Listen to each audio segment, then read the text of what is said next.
Alors maintenant, il y a des constructeurs français de grand talent, il y a des Européens, enfin le marché est assez challengé, comme on dit en bon français. Qu'est-ce qu'il faut penser de ces idées reçues ? Il faut leur tordre le cou. La réponse est non. Si vous posez cette question, sont-elles fondées? Non, William, elles ne sont pas fondées. Pourtant, elles persistent. Aujourd'hui, la maison en bois est plutôt bien perçue.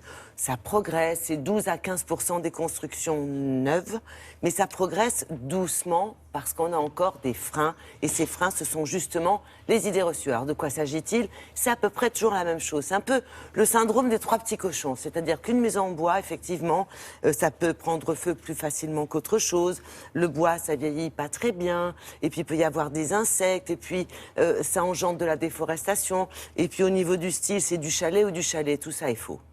Tout ça est faux. Et on va vous le démontrer. Nous sommes rendus à la frontière allemande, mais vraiment juste, on a traversé le Rhin.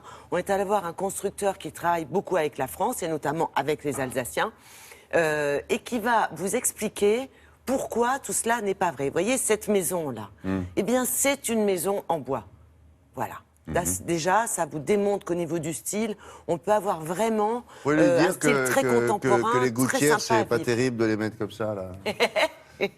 Écoutez, Une, deux, trois. Non, regardez là, celle-là. on va lui Ça dire. fait un peu trapèze, hein. C'est vrai, c'est vrai. Alors, il y a peut-être Non, une faut solution. dire peut-être qu'en Allemagne, c'est chic, mais en France...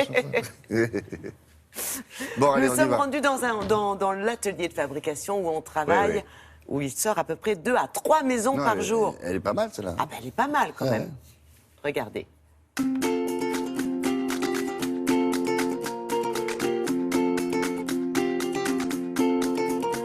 Il n'y a pas de limite au niveau de style. On peut réaliser avec la construction en bois aussi bien des maisons contemporaines comme celle dans laquelle on se trouve actuellement,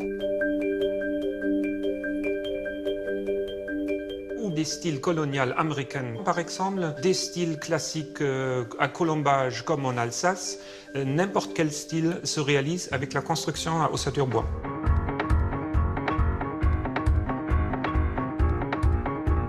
Le bois est un isolant excellent.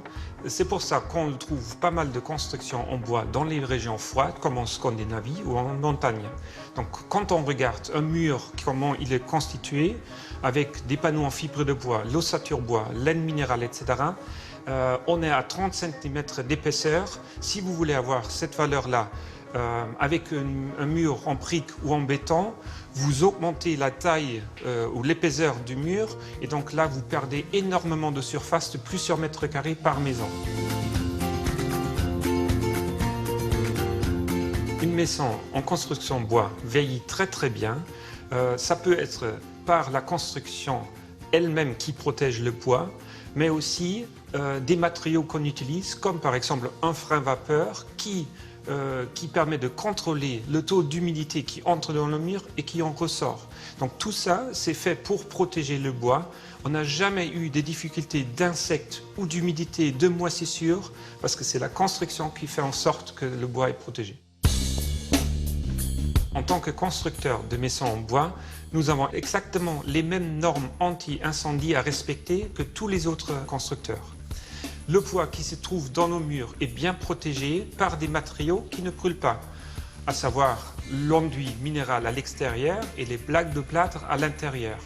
Donc on a une résistance contre le feu qui peut aller jusqu'à 120 minutes, c'est-à-dire ça prend 2 heures avant que le feu n'attaque vraiment le bois lui-même. La maison en bois est la seule construction qui utilise une matière première renouvelable, à savoir le bois. Donc au bout de 50 ans, vous aurez renouvelé au moins 2 fois la quantité du bois utilisé pour une construction. Là, on n'a pas parlé de slippage. Parce que... 1800 € le mètre carré. Je sens venir la question, combien ça coûte, est-ce que c'est plus cher? Voilà, c'est à peu près 1800 € le mètre carré, aménagement inclus, c'est-à-dire salle de bain, mais pas la cuisine. Après, la cuisine, c'est selon vos moyens. Merci Évidemment. beaucoup, Isabelle.